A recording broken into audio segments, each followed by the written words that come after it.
masih kemerah-merahan, yang masih umurnya itu sekitar 13 tahun gitu. Nah, jadi Bapak Ibu, Daud itu diurapi sama Samuel. Tetapi apa sih artinya diurapi? Nah, diurapi itu artinya diberikan karunia-karunia rohani. Lalu ketika Daud diurapi sebagai raja, padahal ada Saul yang sedang bertindak atau berperan sebagai raja. Daud diurapi sebagai raja, ada Saul yang sedang sebagai raja. Artinya di sini apa? Ketika Daud diurapi oleh Tuhan, kondisinya adalah Saul sudah ditolak oleh Tuhan. Daud diurapi oleh Tuhan, artinya Saul sudah ditolak oleh Tuhan. Penolakan atas Saul itu menjadi cara atau waktu Tuhan untuk mengurapi Daud. Artinya di sini adalah Tuhan telah memilih Daud dan Tuhan menolak Saul. Ini satu kalimat yang sangat dekat dengan kita. Tuhan membenci Esau, mengasihi Yakub. Tuhan menolak Saul dan Tuhan memilih Daud. Ini artinya apa yang telah ditolak oleh Tuhan, kita tidak boleh gak setuju. Sekalipun Bapak Ibu kita sangat dekat dengan orang yang ditolak Tuhan. Bapak Ibu mungkin punya satu pengalaman ya, ada orang yang sudah ditolak Tuhan, dihukum Tuhan, dan itu adalah mungkin orang terkasih kita gitu, orang terdekat kita atau sahabat kita gitu. Tapi kita belajar di sini, apa yang sudah ditolak Tuhan, kita nggak boleh sedih gitu. Kita nggak boleh sedih terhadap apa yang sudah ditolak Tuhan. Kenapa? Karena Tuhan telah memilih orang yang sesuai dengan apa yang dikehendaki oleh Tuhan. Artinya kita juga harus pro sama Tuhan terhadap pilihan Tuhan atas Daud. Ini bagi kita ya, ketika kita memilih seorang pemimpin, tanpa ada kepekaan itu sangat sulit untuk kita memilih apa yang diperkenan oleh Tuhan gitu. Tuhan menolak Saul, Tuhan memilih Daud, sehingga dia diurapi oleh Tuhan. Nah, di dalam hal ini, apa yang telah ditolak sama Tuhan, kita tidak boleh komplain. Dan kita harus pro apa yang telah dipilih oleh Tuhan. Yang kedua, kata diurapi itu maksudnya apa ya Bapak Ibu? Kata yang diurapi itu maksudnya diperkenan oleh Tuhan. Saya akan membacakan Matius 3 untuk Bapak Ibu sekalian. Ini adalah kisah Yesus dibaptis oleh Yohanes. Matius 3 ayat 13 sampai 17. Maka datanglah Yesus dari Galilea ke Yordan kepada Yohanes untuk dibaptis olehnya. Lalu di ayat ke-16 saya akan baca. Sesudah dibaptis, Yesus segera keluar dari air, dan pada waktu itu juga langit terbuka dan ia melihat Roh Allah seperti burung merpati turun ke atasnya. Lalu terdengarlah suara dari surga yang mengatakan, "Inilah anakku yang kukasihi, kepadanyalah aku berkenan." Diurapi Tuhan artinya diperkenan oleh Tuhan gitu. Daud adalah orang yang diurapi Tuhan, bahkan upacaranya itu sangat sakral dengan minyak yang begitu banyak.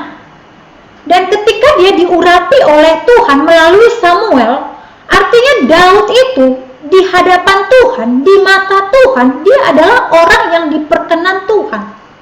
Dia adalah orang yang dikasihi Tuhan. Dan ketika kita membaca sejarah hidupnya Daud gitu ya, Daud itu dikatakan orang yang dekat atau orang yang mengetahui isi hatinya Tuhan. Dia tahu langkahnya Tuhan, dia seperti pemimpin yang tahu pikirannya Tuhan gitu. Dan Daud inilah yang menjadi tipologi Kristus, yang ketika dibaptis, "Inilah anakku yang kukasihi, kepadanyalah aku berkenan." Daud itu adalah seorang yang diurapi. Kenapa? Karena Allah memperkenan dia.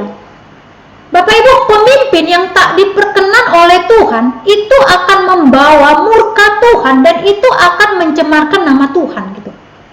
Orang yang tidak diperkenan Tuhan artinya orang yang tidak dikasihi Tuhan. dalam hal ini dia bisa mengasihi banyak manusia, dia bisa memperkenan banyak manusia, dia bisa menyenangkan manusia gitu. Tapi sebenarnya Tuhan nggak memperkenan dia gitu. Sering sekali kita masuk ke dalam ranah ada pemimpin yang menyenangkan hati orang, umatnya, pemimpin yang menyenangkan banyak orang, yang disukai banyak orang, tapi dia pemimpin yang nggak pernah menyenangkan hati Tuhan. Pemimpin yang nggak pernah menyenangkan hati Tuhan adalah pemimpin yang gagal diperkenan oleh Tuhan gitu. Kenapa? Karena ketika dia menjadi pemimpin yang diurapi Tuhan, dia itu selalu tune in, selalu bertanya, Tuhan begini-gini senang nggak sih Tuhan? Tuhan kalau aku melakukan A, aku melakukan B, kira-kira Tuhan berkenan nggak ya? Itu adalah satu pertanyaan-pertanyaan yang ada di dalam diri seorang pemimpin yang diurapi. Dia itu selalu nanya, Tuhan senang nggak? Tuhan bergembira nggak? Tuhan atas keputusanku ini, Tuhan dipermuliakan nggak? Itu yang selalu dilakukan oleh Daud gitu. Makanya dikatakan Daud itu adalah orang yang dekat dengan hati Tuhan gitu. Kenapa? Karena dia selalu pengen tahu Tuhan di hatinya apa ya? Tuhan di dalam hati Tuhan itu apa ya gitu.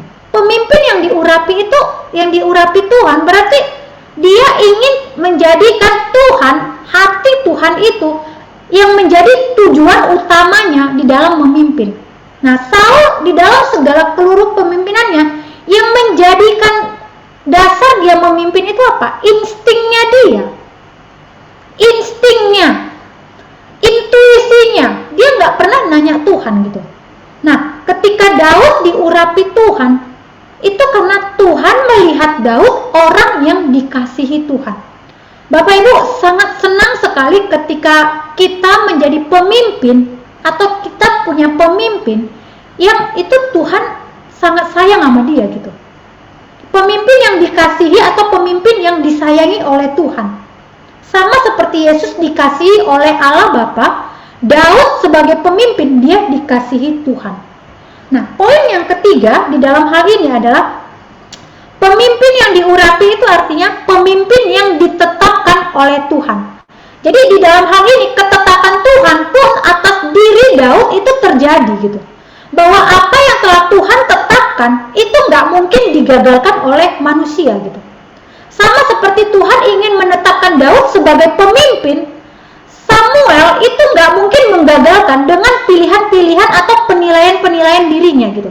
Sehingga di dalam hal ini ketika Samuel ingin mengurapi seorang raja, kalau Tuhan nggak intervensi, maka raja yang diangkat itu adalah raja yang dipilih oleh Samuel gitu. Tetapi kita melihat ya, Tuhan itu intervensi gitu. Tuhan itu sudah menetapkan apa yang akan dia urapi, siapa yang akan dia urapi, maka penilaian Samuel dan penilaian yang lain itu akan runtuh sendiri, itu akan luntur sendiri. Kenapa? Karena Tuhan sudah tetapkan. Siapa yang diurapi, pemimpin yang diurapi adalah pemimpin yang sudah ditetapkan Tuhan dari sononya atau dari pikirannya Tuhan gitu. Artinya kita bisa katakan sebelum dunia diciptakan, Daud itu sudah ditentukan untuk menjadi pemimpin raja atas Israel gitu. Karena apa? Karena Tuhan sudah mengurapi dia sebelum urapan Samuel itu tiba. Karena Tuhan sudah memilih dia jauh sebelum Samuel diarahkan untuk memilih. Nah, keempat yang terakhir di dalam bagian ini, ketika Daud diurapi menjadi pemimpin, artinya apa? Daud itu akan dipakai Tuhan menjadi hambanya. Hambanya, nyanyi itu huruf besar. Pemimpin yang diurapi Tuhan adalah seorang hamba yang siap melakukan atau siap dipakai oleh Tuhan untuk menyenangkan hati Tuhan saja. Sehingga di dalam hal ini Bapak Ibu, ketika Daud diangkat menjadi pemimpin, kita melihat ya, diurapi itu sebuah karunia-karunia. Tetapi karunia-karunia itu yang besar itu sama besarnya dengan permasalahan yang akan dihadapi oleh Daud. Permasalahan apa? Karena ketika dia jadi pemimpin, berarti dia akan dipakai Tuhan.